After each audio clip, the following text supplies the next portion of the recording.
یو بنی اسرائیلو کې یو سړی تیر شوی دی، ډېر نیک سړی، دومره نیک سړی دی چې 1500 کاله د رب العالمین عبادت کړی دی بې د ریا نه، او یو شان عبادت یې کړی دی. مونږ خو عبادت هم کوو، د دنیا کار روزگار هم پکې کوو، نه ایسے نه دی کړی، صرف 500 سال 1500 کاله د الله عبادت یې کړی دی. او یو جزیره ته تللی دی، په هغه جزیره کې د الله عبادت کړی دی، او الله په یو فضل په جزیره کې دا وکړه چې د الله عبادت شروع کو، نو الله پاک د ده په خوا کې د خوږو اوبو یو چینه پیدا کړه، او د انار یو بوټی ورسره زرغون کړ. ده به د هغه خوږو اوبو نه یو جام وبسکلې، او د هغې انار نه به یو انار را شوکاو، دانې به ایستې او ابې خوړې. الله ورسره دغه احسان وکړ، او ده په هغه جزیره کې د الله عبادت شروع کړ. او بنی اسرائیلو د پاره دا یو څیز و چې هغوی به واده نه کو، بچی به یې نه راوړل، او ځان له به یې مونځ یو جزیره کې جونګړه کې کو، نو دا هغوی د پاره جایز و، د هغوی په شریعت کې دا سمنه خبره نه وه. زمونږ په شریعت کې دا منع دي. ګورې ښه، یو سړی یو جزیرې ته لاړ، یو غر ته لاړ، او هلته چیلې وباسي، او د جمع مونځ بیا پرېښود نه کوي، دا ګناه ده. یو سړی وس کېږي، طاقت یې وي او دی وي زه واده نه کوم، نو دا هم ګناه ده. نه چې وس کېږي او طاقت لرلی شي نو واده به کوې. او جومات چې راسره خوا کې یا بل ځای کې د جمع انتظام نو خپله جمع به کوې. داسې به نه کوې چې زه په یو جونګړه کې د الله عبادت کوم او جمع ته میجت نشته او جومات ته میجت نشته. زمونږ په شریعت کې بالکل دا منع دي. اوس هم بعضې خلک داسې کوي، پلانکې سړی څه شو هلکه خو تللی دی پلانکې علاقې ته غر کې لګیا چیلې وباسي. شریعت نه بالکل موږ ناخبره یو، ځان هم قصې پسې جوړې کړې دي. ولې غر کې ځان له چیلې وباسئ، هلته مونځ به څوک څنګه کوي؟ دلته کې مخکې ورځو کې یو سړی راغلی و، دنیا خلک ترې راته و، چا به یې زبرګ دی، چا به یې ولي الله د زمانې دی، دا دی هغه دی. دلته یو مقبره کې ناست و، د قبر خوا کې و، هغې کې چیلې استه. ما ته چا وویل مې مونځ وي، هلته ناست دی، دا خپل مونځ کوي که نه؟ الله اکبر، دا څنګه زبرګ دی؟ یو مونځ جامع مونځ نه کوي. جومات کې پیغمبر وایي بهتره چیلې د جامع مسجد کې ده، بیا د هغې نه پس په هغه جومات کې چې کوم کې 15 وخته مونځ کېږي، ته ځې او ته زیارت خوا کې چیله وباسې، مونځ جمع پاتې شوه. اوس به یو لوی ایلړو په یو ښځې، او مونږ خو بس بیا چې معمولي غوندې یو سړی دا چل شروع کړي، بیا خلک وایي دا خو د زمانې زبرګ اوس اسمان نه راکوز شو که نه، دنیا خلک ور ماتولو غوبلو. څومره دې پته ولګېده هغه څه بل مقصد له چیلې ایستې وه، خلک هم پې بیا پېښ شو، وتښتېد بیا د هغه ځای نه. نو عبادت په زموږ ستا هغه قبلیږي کوم عبادت چې موږ ته د دواړو جهانو سردار ښودلی، او که عبادت موږ په داسې طریقه وکړو چې رسول الله مبارک د طریقې نه خلاف وي، ثواب په ځای به د عذاب کېږي. عبادت وایي دی چې الله او رسول څه وایي هغسې وکړي. نو هغه شریعت کې دا جایز و، هغه لاړ یو جزیرې ته، په هغه جزیره کې کېناسته و، عبادت یې د الله شروع کړو، الله پې دغه فضل وکړو. 1500 کاله د الله عبادت وکړو، 1500 عمرونه هم زیات و. او داسې عبادت یې وکړو چې د ورځې روژه او د شپې منځونه، نه چا سره غم خادي، نه پلار شته، نه مور شته، نه بچي شته، نه ګټې پسې رزق پسې منډې تړلی شته، بس ناست عبادت کوي، او چې اوږې کېږي انار را شوکۍ خوري، او چې تږي کېږي نو چینې ته جام ورړموي او د هغې نه اوبه څکي. د الله د فضل اوبه دي. پیغمبر علیه السلام مبارک فرمایي چې 1500 کاله پوره شو، او کله دې مړ کېده نو د الله نه سوال وکړه، یا الله یو احسان را سره بل وکړه چې زه کله مړ شم نو زما نه سا د سجدې په وخت کې وباسه. د سجدې په وخت کې نبي علیه السلام فرمایي چې بنده الله ته ډېر نږدې د سجدې په حالت کې وي، ځکه د خپل بهترین اندام دا سر او دا مخ دا په دې خورو کې الله ته ولګو، ځان یې کمزورې عجزه کو، او د الله د لوی اقرار یې وکړو. یو سړی تا ته وایي کېره دا سر په ځمکه دا پوزه راته راکاږه، نو چې نر سړی وي او مسلماني پکې وي، وی مړ به مې کې خو پوزه به راته رانه کاږه. تا ته به زه پوزه راکاږم او چې دا تندې دې په دې ځمکه ولګوه پوزه دې ورته په خاورو کې ولګوله نو تا الله لوی وګڼه که نه چې الله ګوري دا تندې او پوزه به رانه پرېږي خو چاته به یې رانه کاږم او تا ته یې لګوم دا الله لویي دې ومنله او خپله دې عجزي وکړه نو دن د الله نه سوال وکړه چې الله ما نه سو باسې د سجدې په حالت کې رانه وباس او پروردګاره چې بیا مې وجود هم د سجدې په حالت کې محفوظ پرېږده تر قیامته پورې عجیبه هوښیار سړی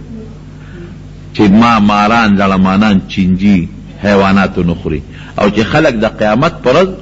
د قبرونه پاسي شپېلې ووهلی شي نو چې زه د سجدې نه سر لوجت کړم او تا ته در روان شم ناشنا سړی هوښیار اذا هم من الاجداث الى ربهم ينسلون خلق به د قبرونو نه پاسي او الله ته به روان او دا دونه هوښیار چې زه به د سجدې نه پاسم او الله ته به روان شم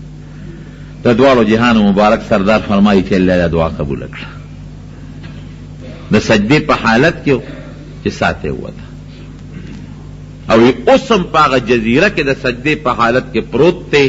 الله د انسان نه او د حیواناتو نه د هغه وجود محفوظ ساتلی دی او د قیامت پر ورځ به هم دقسې سجدې نه پاسې او الله ته مخامخ ودرېږي خو چې ساته ووتله او پروردګار ته ور مخامخ شو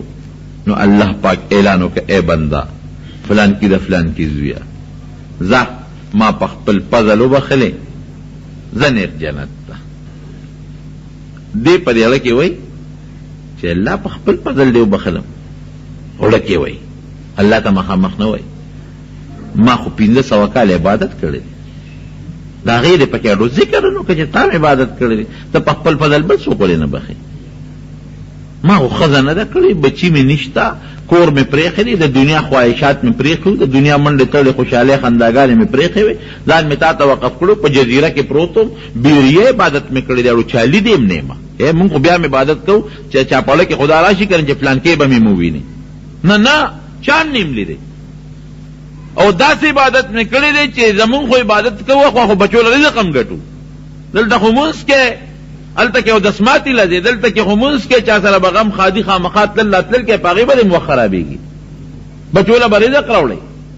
نو پروردګاره ما خو دغه بچیم نو د دنیا ژوند مې ځان له جیل کړی و هېڅ قسمه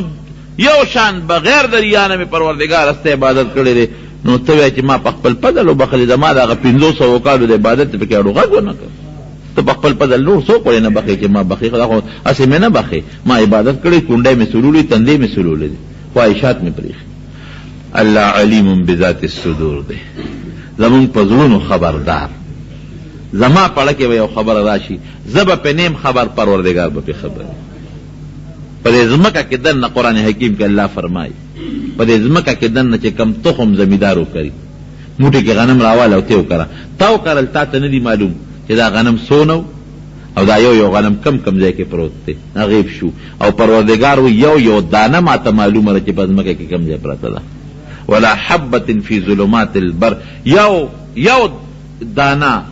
دا په مخ د ځمکه کې ما نه پټه نه ده او چې څومره اونې دا پاڼې راوغورځوي الله فرمایي ما ته پته ده چې دې اونو نن دومره پاڼې اونې ولې او دومره وغورځولې دا علم یو د الله یې د بل چا نشته نو چې دله کې دا خبره تیره شوه الله پې خبر شو فوراً یې فرشتو ته حکم وکړ وی دا سړی بوځئ او د جهنم نه د 500 کالو په مزل لرې ودروئ فرشتو بوته نو چې د جهنم هغه بړاس او تو پې راغی الله دې مساتي نو دا وجود یې اوچ کلک لرګی شو او تو سره بنده تږي شي چغې کړې تندې مړ شو الله دې مساتي تندې مړ شو یو فرشتې ولا غیبي لاس راغی یو جام به دي ورسره د ورمنډه کړی هغې ته یې هغه اوچت کړل د بیا ورمنډه کړی هغه فرشتې ته بیا اوچت کړل ای دا خدای بنده څوک یې ده اوبه راکړه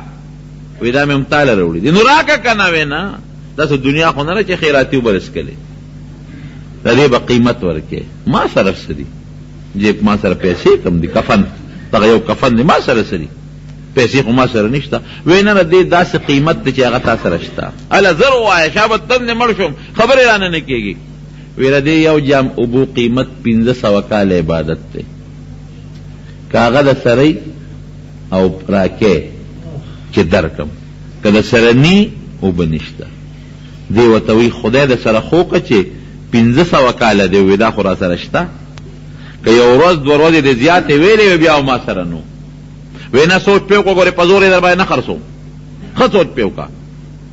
وی بس شته را سره راکړه اوبه وی نه نه سوچ پې وکړه ګوره هسې نه چې سبا چې په زور یې را باندې خرڅې کړي دي نه سوچ پې وکړه زما اوبه اوس ته عبادت دی که راته عبادت را بخې خو د اوبه در کوم او که نه را بخې نه وی درو مې بخې شابه اوبه راکړه چې اوبه وڅښلې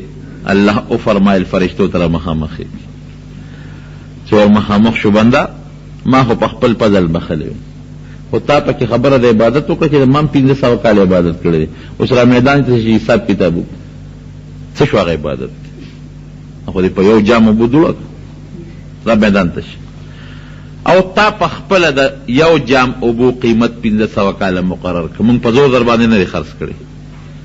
نو 100 جام اوبه مې در کړي دي شابه د یو جام په عوض کې اوس 1500 کاله عبادت راوړه